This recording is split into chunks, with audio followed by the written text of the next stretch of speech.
Before we start processing this landscape photo, let's take a few minutes to analyze the photo, considering what drew our attention to the scene at the time of capture and the mood and message that we'd like the final processed image to communicate. Then we'll make a rough plan for how to coax that message out of the raw data. To get a better look at this photo, I'm going to press Shift plus Tab on my keyboard to dismiss all of the bars and columns in Lightroom's Develop module, and then I'll press the L key on my keyboard twice to get this lights out view. Now, this photo was shot in October in the high Rocky Mountains outside of Crested Butte, Colorado.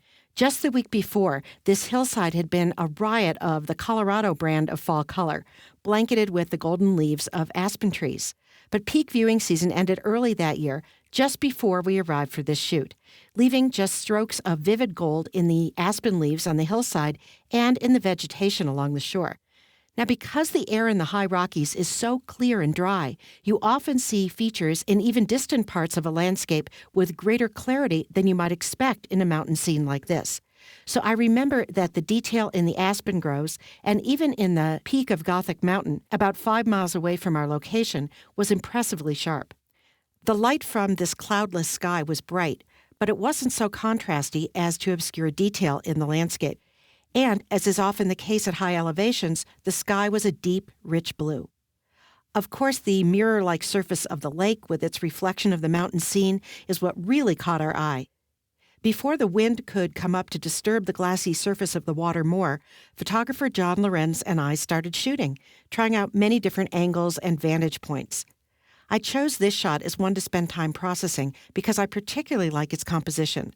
But I think that the tones and colors as they appear in this unprocessed raw photo need some attention, and there's plenty we can do with tone and color here in Lightroom to bring the overall effect closer to the crystalline look of the crisp mountain landscape that we tried to capture. Let's exit out of this lights out view by pressing L on the keyboard and then holding the Shift key and pressing Tab. And finally, I'm going to dismiss the film strip at the bottom of the screen by clicking the bar at the far bottom of Lightroom's Develop module. So just looking at this photo, the scene looks somewhat washed out from what I remember. But, sometimes it's hard to see what's happening with tones in a photo on screen, so I always check a histogram for confirmation. As you may know, the histogram in the column on the right side of the Develop module is a chart of the tones in the photo, with the darkest tones on the left and the brightest tones over here on the right. The gray mound in the histogram represents the range and frequency of tonal values in this photo as it stands. The empty area over here on the right side of this histogram confirms that there are no extreme bright tones in this photo. And the empty area on the left side of the histogram tells us the same is true of very dark tones. Instead, all the tones are clustered toward the center of the histogram, which represents gray tones. And I think that accounts for the washed out, or in more technical terms, low contrast appearance of this photo. So how can we fix that?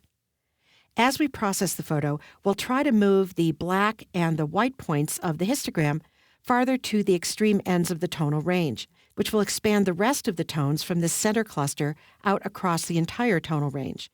And that will increase contrast and hopefully give the photo more punch. I also know that the colors in the scene were much more brilliant and intense than we see them here, particularly in the yellows and oranges in the remaining aspen leaves and in the vegetation along the shore. So we'll try to bring out those qualities with some color adjustments in Lightroom. Now that we have a sense of where we want to take this photo and a rough blueprint of how to get there, let's put that into practice, processing this photo here in Lightroom together.